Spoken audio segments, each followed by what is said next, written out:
It started with a warning that didn't even cite a rule. Just a folded letter from the HOA slipped into my mailbox with vague words: excessive exposure, potential disruption, visual discomfort. No numbers, no codes, just disapproval dressed up as policy. I stared at the letter for a long time before I asked which rule my daughter had broken. They didn't answer. Instead, Martha Quell, head of the board, quoted phrases about upholding community values. 2 weeks later, they escalated. My daughter Leah walked toward the pool on a warm Tuesday afternoon, tank top, shoulders bare, towel folded under her arm. She wasn't rebelling. She was existing. But two armed guards intercepted her at the gate. A neighbor caught it on video, the way one officer's hand hovered near his belt, the way Leah stood still and asked, calm as anything, "Is this really necessary?" She didn't flinch, didn't step back, just stood there while two men twice her size treated her like a threat. When I confronted the board, Martha told me it was an internal enforcement action. She said sending armed men after a teenager was protocol. Then she accused me of escalating the matter by asking questions. I didn't raise my voice. I slid the footage across the table. She only flinched for a second before folding her hands, smug as ever. "Your daughter's actions were provocative," she said. "You're making this into something it's not." I'd been a civil rights attorney for 20 years. I knew intimidation when I saw it. I started a file, every letter, every voicemail they ignored, every photo of their so-called community conduct wall. That board outside the pool was plastered with curling notices, many aimed at women. Suitable feminine appearance. Access restrictions for repeated violations. Not one equivalent for men. And taped crookedly beside the rules was a fine addressed to Sandra Choi, the most reasonable neighbor in the community. When I asked Sandra about it, she shook her head and handed me her own violation letter. She'd been cited for wearing a nursing tank to the mailbox.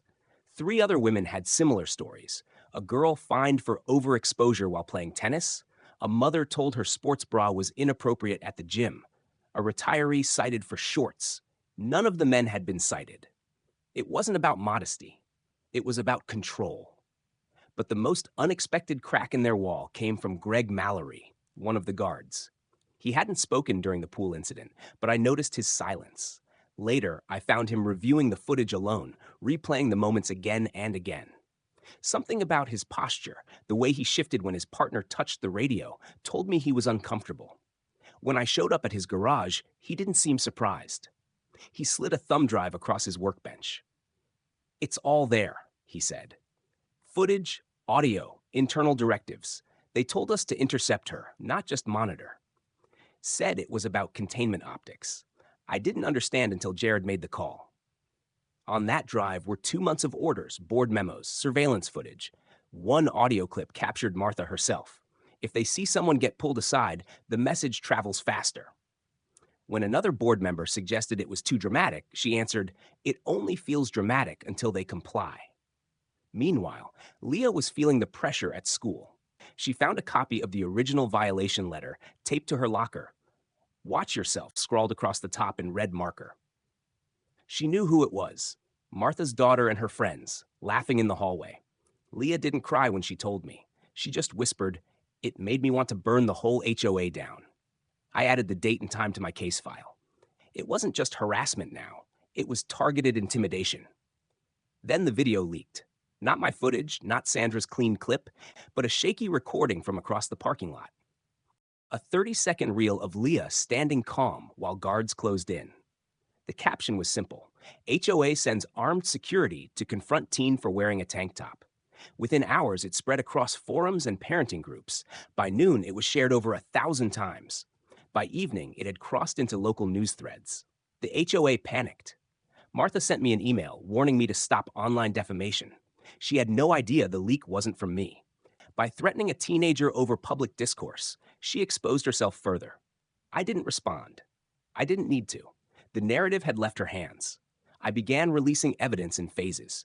First, Leah's footage, unedited. Then, the board memos and audio clips. Finally, testimonies from neighbors. Each piece fit together, building a picture too detailed to deny. By the time the board called an emergency review session, half the community already knew the truth. At that meeting, Martha sat flanked by her allies, arms crossed like a judge. She tried to suspend Leah's clubhouse access for 30 days, citing disruptions. I demanded the internal guidelines that authorized armed enforcement. She refused. I told her there were none, because if they existed, she would have quoted them. The residents were watching. When I asked how many had received violations without rule numbers, hands went up across the room. When I asked how many were cited for vague things like appearance, more hands rose.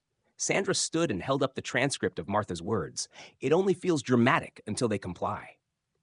Someone played the audio aloud.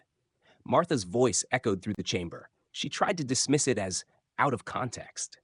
I reminded her that under state law, HOA records governing common property are public.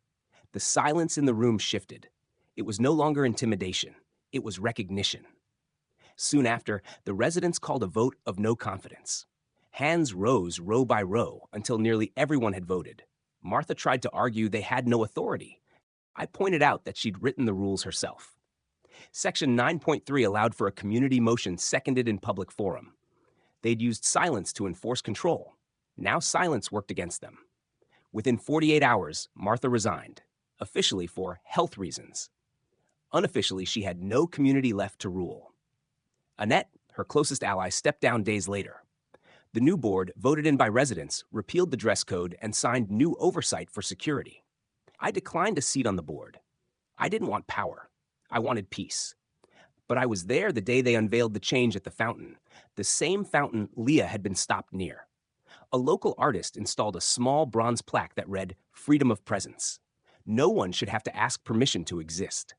Leah traced her fingers across the edge of the plaque. Her mother would have been proud. Greg quit quietly. No press, no statements. He mailed me a note that said, "Sometimes the hardest thing isn't walking away from a job. It's walking toward the person you failed." Give her back her silence, the safe kind. Now Leah walks through our neighborhood without glances, without whispers, without guards at the gate. The lawns are still trimmed, the fountain still glitters, but the lie that power once held here is gone. Control doesn't always come in the form of chains or shouting. Sometimes it's a letter, a notice, a threat dressed as policy. But silence shouldn't be used as a weapon. Silence should feel like safety, like stillness, like water running through a fountain on a quiet afternoon. And that's what we finally won back.